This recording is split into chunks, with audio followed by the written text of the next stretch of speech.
Alright, so I'm gonna talk about something that kind of like bugs me a little bit, because of it's kind of a lack of understanding. So when I dance, right? Like, you know, and some people watch, right? And usually, you know, I dance through like a lot of different cultures, you know. And when I dance through different songs, different music, and different cultures, you could say I imitate their dancing, but it's not really. I'm actually like channeling their dancing, because dancing is so, to me, is so connected to drumming and rhythm, that the movement of the body is very important, and to do it correctly to the type of music that you're doing it to, based on you know, I guess what's coming through me, and channeling through the music.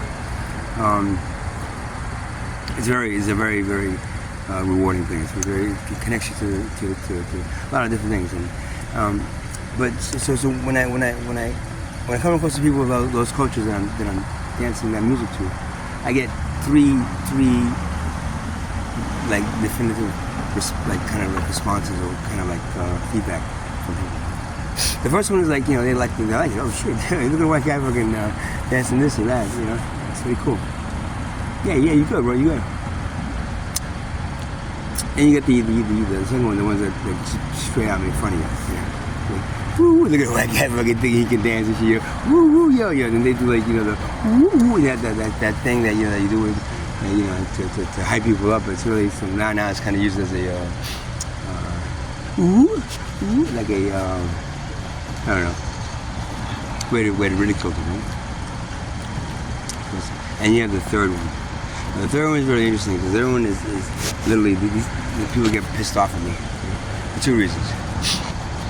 Number one, you know, you ain't part of that culture, bro. You know, you just doing this shit, and at times they actually literally believe that I'm making fun of them. Right? It's like, yo, you making fun of my fucking, yo, what is it? Now, hold on, stop right there, man. I don't make fun of anybody. I accept maybe the world class and the whole concept, but I don't really make, unless, you know, I mean, maybe I'll poke fun at something there, but it's just poking fun of it. It's not making fun of the culture, and I'll never do it in dance or music, because to me, dance and music is the one thing that transcends every culture. You know, every culture can connect. This is like Miles Davis said. There's only two types of music, man: good or bad. You know, that's it. And that being said, when you connect to you know, there's a way for the entire planet to connect through music and through dance and through movement and through you know, the things that bring them closer to their tribal past. That's what I feel. That dancing is also connected to your tribal past, as drumming is, as in general, just music in general. You know, the word Om, right? Om, that you know, the mantra Om. It is literally, it is, first of all, it's the mantra for the third eye, so it helps open the third eye. But also, chakra. But also, it is the first word in Hindu beliefs and their spiritual practice. It is the first word that God spoke. Right? So the first word that God spoke was Om. So when you say the word Om, you're connecting to the origins of the universe, right? And it's the first word that God spoke that created the universe. Right? So basically, the universe is made out of sound, originating from God's voice, using the word Om. That's why Om is a very powerful mantra, and to repeat it and to say it is very powerful. So that said, when people get pissed off at me because one thing, I'm making fun of the culture, and number two, you know, you shouldn't be doing that, you know, because you ain't part of the culture. I want to get something really straight about and this is the thing that people really don't understand and can't grasp. Right? We as souls reincarnate. We reincarnate. In each lifetime, we reincarnate for a purpose. The soul expands, right? The knowledge of the soul expands, and the way the knowledge of the soul expands is by knowing every aspect of human of the human condition, right? And every race and basically the whole concept of karma is that you have to understand not just your side but the other person's side, and once that happens, you expand your awareness and knowledge to the point where then you can then get past war, get past fight, get past judgment, get past what the other person is going through, right? And then it becomes something that can unite people, right? So again, the concept of reincarnation, right, is that the soul. Now the thing of it is, right, reincarnation. Some people believe that reincarnation, you only reincarnate within your own religion or your own group of people or a family. And that can happen. That can happen because you can control it. There is something called the Tibetans can actually control the spirit and the soul that leaves the body, that's in limbo for about 40 days. They can direct it back into a child that is born. Their child, their grandson, whatever it is. Right? And that whole concept is how the Tibetans kind of bypassed, right? The whole meaning of reincarnation karma. Reincarnation is for the soul to understand every aspect. So when I say, oh well, I'm dancing hip hop, or I'm dancing Latin, or I'm dancing Asian, Middle Eastern, or Indian, right? From India. Right? Every dance that I do is one of my reincarnated lives coming through. So I was everything. Right? So when I talk about a certain subject, about a culture, and I'm talking about it, and I have the music on, and I'm dancing to the music, I'm respecting them more in the culture, understanding the culture, and saying to you, I was part of that culture. That's basically how the soul ends up ascending, by understanding every aspect of everything. So in other words, again, one simple thing is like if I shoot somebody, poof, right? And I realize in this lifetime, I don't realize in this lifetime the shooting is wrong, right? Next lifetime, I get reborn and somebody gets a shot because I need to feel what it means to get shot. Right? Now, if in the next lifetime I still understand that shooting is wrong and the whole concept, because I got shot the next time, and well, I'm gonna make sure I didn't die, so I'm gonna make sure I'm gonna shoot him and shit. So that whole concept of revenge and payback and all that other stuff, by now I understand the other side, continues wars, continues fighting. That's why we still have wars to today, because people are not taught, and the souls are not taught as they come back in as a child that they have to work on the karma. And the karma is most likely something that you did to somebody that then now you're understanding their side of it, so you won't do it again. If you shoot somebody in this lifetime and then you realize, oh my God, shooting is wrong, I shot somebody, that's I killed somebody, that is so wrong, then at that point the karma is released and you don't have to reincarnate back as someone that gets shot. That's a really simple explanation, I think, of karma and how it works, and reincarnation and how it works. But the whole concept there is that when you point your finger at me and say, hey man, you ain't got no right to talk about that culture because you ain't part of that culture. It's like, yes, I was at one point. Now, if you don't believe in reincarnation, you believe in heaven and hell, you believe you only had one lifetime, and this one lifetime is that's it. Yes, if you were like, I don't know, American Indian, you're only going to be American Indian, and that's it, and you die. But that's not the way it works. And as cultures, see, the lack of understanding of that became apparent within many different cultures as they couldn't grasp the concept of having multiple lifetimes and one soul and then multiple lifetimes. They just one soul, one life, and that's it. And so that was hard to grasp. But it still was done because they still understood that understanding of the other side was important. Unfortunately, you have the people that are like war and like conquering and occupying and creating, like the British empires and the Roman empires and all that, the Greek empire and all that shit that came around just slaughtered people and fucking took that. Those cultures did not believe in reincarnation. They believed that they were the superior race. So that limited their and you see what happens to the British Empire, the Roman Empire, the Greek Empire, the French Empire, All the empires. You see what happened to them, right? They no longer exist. You know why? Because they could not handle the new energy.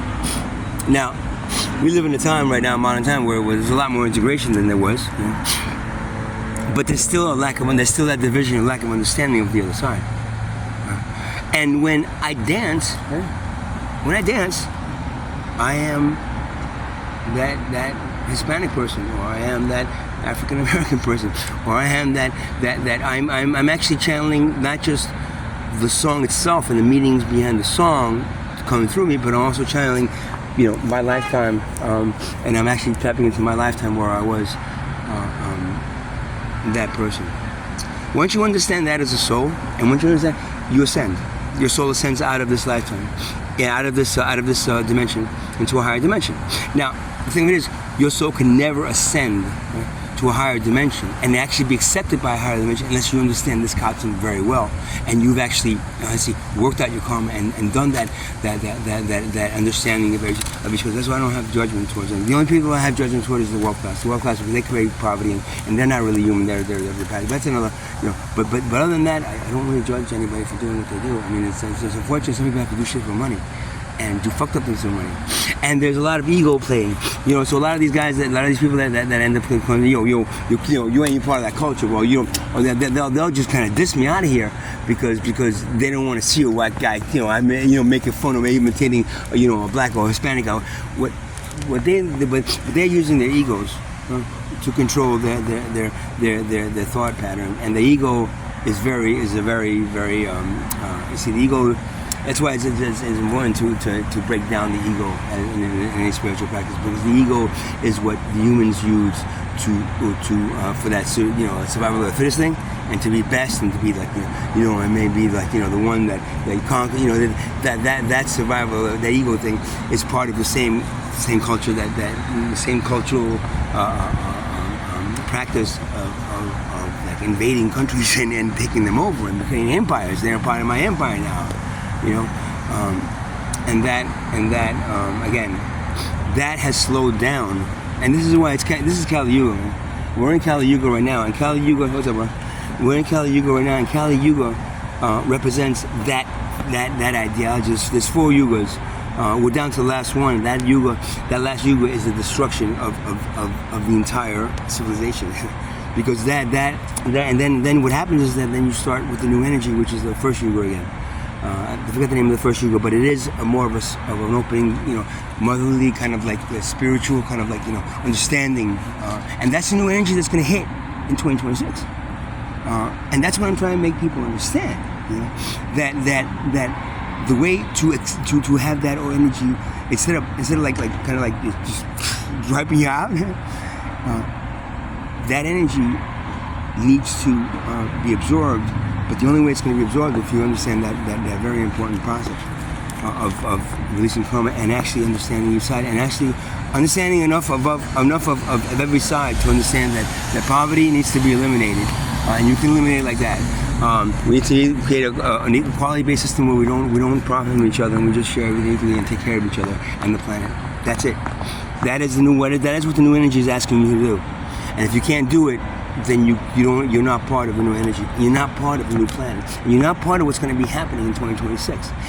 It was supposed to happen in 2012, but the thing is, the Mayans gave you 13 years. God gave you 13 years from the Mayan end date. 13 years is a very, very spiritual number. There was 12 disciples and one Christ. There was 13 full moons. There's 13 months, a month calendar the Mayans followed. 13 is a very spiritual number.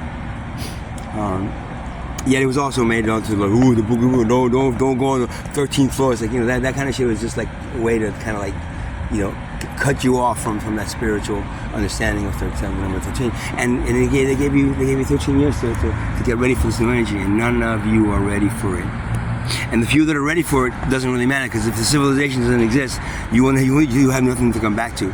And if the majority of the civilization is not ready for this energy, then it will be basically. I mean, you don't know about they don't really talk about any of the other cultures, like Atlantis and Mui and some of the other ones. There's a bunch of other ones that had the same fate that you're about to have.